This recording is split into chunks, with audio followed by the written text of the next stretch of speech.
Laporan, Mas.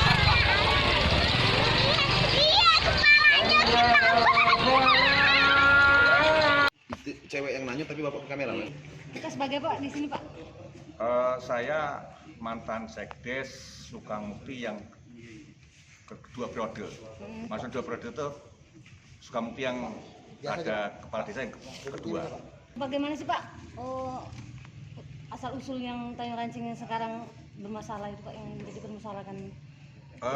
Asal usul Tanjung Rancing itu Sukamukti itu dari transmigrasi itu terdiri 450 kakak. Jadi waktu itu kepala desa ingin mengembangkan Sukamukti, jadi mendatangkan warga lain, warga desa lain untuk menjadi warga Sukamukti, biar warga Sukamukti, warga kependudukan warga Sukamukti biar bertambah, sehingga mendatangkan warga itu dari desa Karangmelati, dari Kabupaten Oku, dari Bintang sana. Nah, dari Bintang sana itu ditempatkan di Tanjung Rancing. Nah, di Tanjung Rancing itu yang sebenarnya sudah di luar konteks wilayah transmigrasi.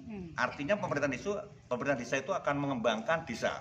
Nah, itu mendatangkan kurang lebihnya itu yang ada waktu itu kurang lebihnya setahu saya 30-an kepala keluarga. Nah, itu sudah bertempat.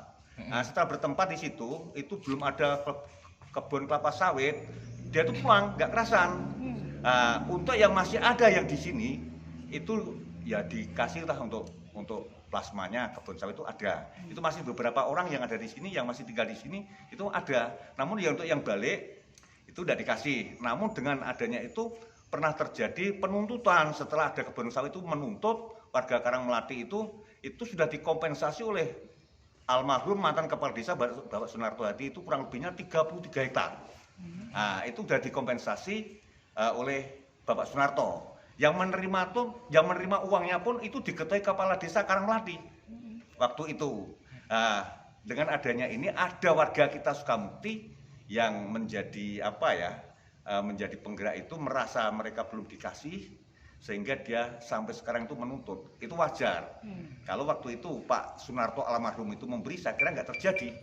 Itu hanya beberapa orang yang berapa banyak itu Pak kira-kira? Yang apa itu? Yang menuntut itu. Yang menuntut yang benar kalau warga Sukamukti cuma tinggal orang dua. Yang menuntut itu. Iya, Pak Budiono sama Pak Subari. Pak Giono sudah nggak gerak lagi, Pak Hasan sudah nggak ada lagi.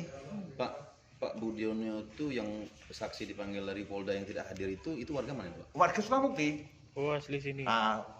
Dia Pak Budiono itu mantan sekdes waktu belum definitif waktu transmigrasi. Artinya bukan warga desa sini Pak? Asli warga sini. Asli sini. Dia pun dapat jatah. Pak, maaf Pak. Nama kita Pak. Nama saya Sutamar. Sutamar, tokoh masyarakat. Tokoh masyarakat. Ya, sekarang tokoh masyarakat. Pak, seperti apa Pak untuk kondisi saat ini setelah terjadi peristiwa kemarin Pak? Ya pada dasarnya kondisi sekarang ini aman-aman saja sih. Kalau di Sukamukti, iya. Dari kemarin pun aman-aman, nggak ada masalah. Aktivitas masyarakat juga lancar, ya, nggak ada masalah.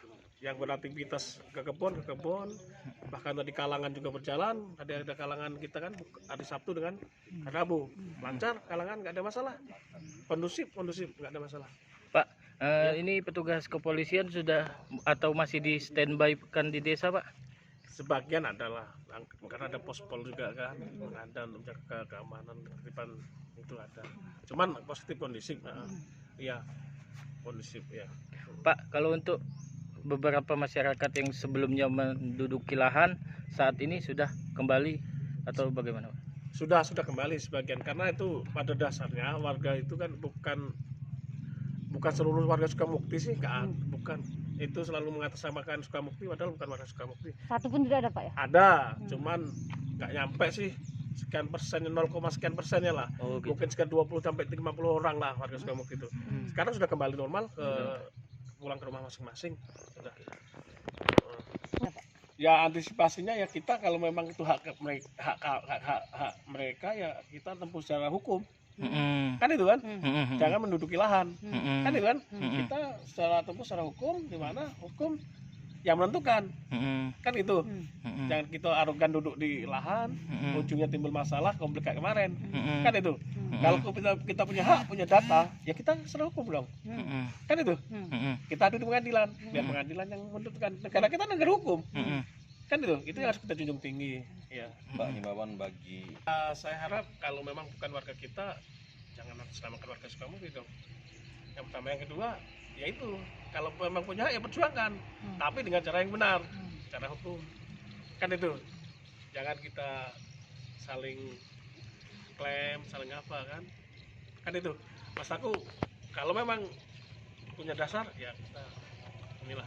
Dari tahun 2008 sampai tahun 2001, tanggal 29 bulan 10 2001 kemana saya baru berhenti. Jadi sedikit banyak paham gimana kronologis tanah itu, gimana ini kan. Makanya saya mengimbau kepada masyarakat Sukabumi terutama yang merasa punya di situ, ya kita tempuh secara hukum lah.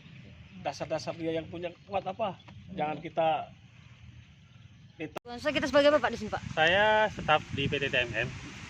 Pak, seperti apa Pak ini pasca kejadian kemarin Pak? Pasca kejadian malam itu kan memang ada himbauan dan tindakan pembubaran dari kepolisian. Tapi pembubaran kepolisian itu sudah jelas dasar hukumnya. Artinya apa yang diklaim masyarakat sebagai hak-hak itu kan sudah jelas dasarnya, sertifikat itu sudah dibatalkan kan begitu. Jadi apapun keputusannya kembali ke awal semula. Tanah yang diklaim itu menjadi kembali hak atas usaha guna PT TMM kan begitu. Pak, ini yang di lokasi ini Pak yang dipermasalahkan warga. Kalau yang di lokasi itu mereka menduduki lahan di sini. Seperti yang kita lihat di belakang ada bekas-bekas tenda-tenda dari masyarakat. Nah, Pak, arti lahan ini yang diklaim tuh Pak? kalau lahannya mereka mengklaim secara keseluruhan HGU PT TMM ini, mereka mengklaim secara keseluruhan.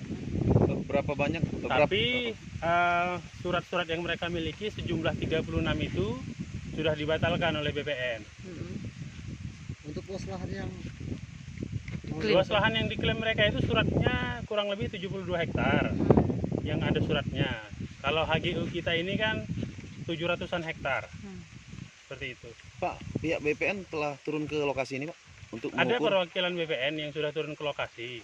Barusan Pak, setelah kejadian ini? Sebelum kejadian dan setelah kejadian ada. Pak, berapa hari Pak warga menduduki lahan milik perusahaan ini Pak? Kejadian ini bermula tanggal 29 Oktober. Pagi hari mereka mengumpulkan massa warga sini membuat tenda-tenda itulah. 29 Oktober sampai dengan kemarin tanggal hari Kamis itu, Kamis malam 16 Desember ya 2021. Setelah kejadian mereka bubar Pak? Mereka bubar. Bubar sendiri Pak? Pak, Bubar sendiri. selama warga menduduki lahan di sini, operasional pekerjaan perusahaan terhenti atau berjalan Pak? Kita perusahaan terhenti operasional dari mulai tanggal diduduki itu sampai dengan tanggal 8 Desember. Jadi kurang lebih itu mungkin ada sekitar 40 hari kurang lebih. Kita terhenti operasional PT TMM ini. Kenapa Pak itu dilakukan penghentian Pak? Karena kita masih mengikuti arahan dari Forkopimda untuk tidak operasional. Sementara proses hukum itu tetap berjalan kan gitu. Ternyata dalam proses hukum yang berjalan, mediasi kan tetap berjalan kan gitu. Dan pembatalan itu kan sudah jelas. Artinya ada sertifikat dan HGU tumpang tindih itu sudah jelas hukumnya. Tidak mungkin bisa sertifikat muncul di atas HGU tumpang tindih. untuk warga yang menduduki. Hai pemirsa Sri Popo TV, jangan lupa komen, like, dan subscribe, serta tonton terus berita-berita terupdate lainnya ya.